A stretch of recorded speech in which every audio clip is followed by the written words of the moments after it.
For decades, the global media has painted a very specific picture of South Asia, two neighbors locked in a perpetual zero-sum rivalry.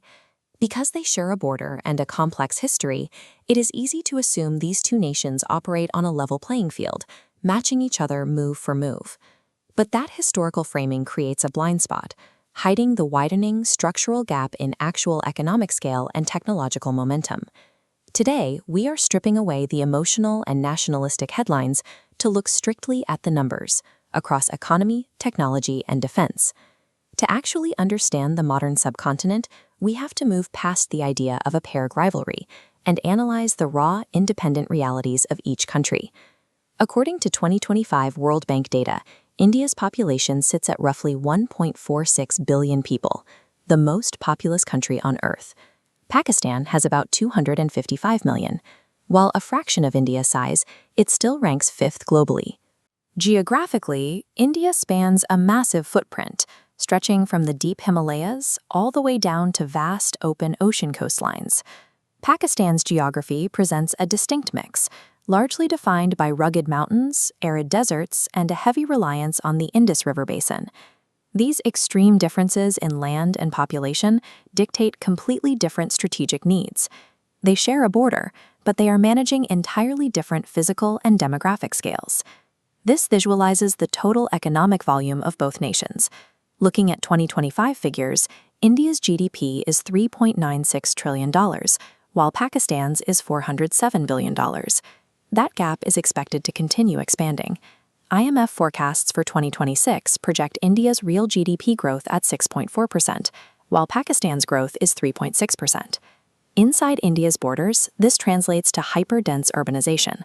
The domestic market is driven by relentless, high-volume commercial activity across sprawling megacities. Pakistan's commercial reality is also highly active, characterized by bustling, localized street-level economies operating within major historical urban centers. A top-line GDP number doesn't tell you what it is actually like to live there. We also have to weigh per capita income, inflation rates, and everyday employment figures. For India, the core economic trade-off centers on its massive population. If the country cannot generate millions of new jobs fast enough, that enormous demographic advantage turns into a systemic crisis. Pakistan faces a different constraint. Slower total GDP growth limits the domestic capital available to rapidly modernize infrastructure and stabilize per capita living standards. Economic dominance here isn't just about accumulating total wealth. It is about how efficiently each government can deploy that capital to sustain and elevate millions of people. Today, a nation's global influence and internal modernization are tied to its technological infrastructure and space exploration capabilities. India has committed sustained funding to its space sector, evidenced by ISRO's successful missions, including the landmark Chandrayaan lunar landings. Back on Earth, cities like Bengaluru operate as primary technology hubs, supported by the largest scale of digital payments in the world. Pakistan also maintains ambitions in the space sector, primarily channeled through the historical and ongoing efforts of its Suparko space program. Domestically, the country is seeing steady growth in localized IT and software industries, particularly concentrated in Karachi and Lahore. Yet, India's massive tech scale creates a clear trade-off. Building a highly integrated global tech sector generates immense wealth, but it can widen the digital divide between modern urban hubs and vast rural populations. Pakistan's trade-off lies in scale. Without state-backed massive digital infrastructure, its IT sector risks remaining localized, making it harder to attract large-scale global enterprise investment. Integrated global players require vast domestic digital networks, a structural leap that goes beyond maintaining a localized IT sector. When we evaluate defense capabilities, the comparison cannot be made simply by counting the number of active soldiers or weapons in the inventory. India is actively expanding its naval projection far beyond its shores, while simultaneously pouring capital into domestic defense manufacturing. This massive public projection of hard power is backed by one of the largest mechanized ground forces on the planet.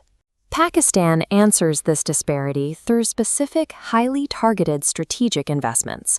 The military prioritizes agile air power and specialized defense assets to secure its borders. But the ultimate shared reality remains the same. Both nations possess advanced missile technologies and nuclear arsenals, locking the region into a state of deterrence. Maintaining this intense, decades-long military standoff forces massive amounts of capital away from development and into defense budgets, and that financial burden taxes Pakistan's smaller economic foundation heavily. Cultural exports create a global presence that functions alongside traditional metrics like trade and defense. From cinema and music to massive global diasporas and fierce athletic competition, both countries project an immense intertwined cultural influence that is felt globally. This quadrant chart illustrates the differing trajectories. For macro investors, India offers a global-scale return on investment and heavy infrastructure gravity. Pakistan, meanwhile, presents the high-risk, high-reward dynamics of a frontier market. For geopolitical analysts, the data shows that while a massive economic disparity has formed over the last 2 decades, it has not erased the hard strategic parity that defines regional security. Any objective analysis today requires us to look at both nations through their specific, modern mandates, rather than relying on outdated historical lenses. So who leads the subcontinent? If you look purely at total economic volume, the scale of technology ecosystems, and infrastructure output, India occupies a significantly stronger position on the world stage. But defining either country strictly by its capacity to outperform the other ignores the massive internal challenges they each have to solve. Judging national success by a border rivalry misses the complex realities of localized development, job creation, and the daily struggles of the average citizen. A nation's ultimate progress is measured by its ability to outperform its own historical baseline and build a more stable reality for its citizens. Even as the military standoff persists, the defining competition for both India and Pakistan is the internal race to build a sustainable future for their own people.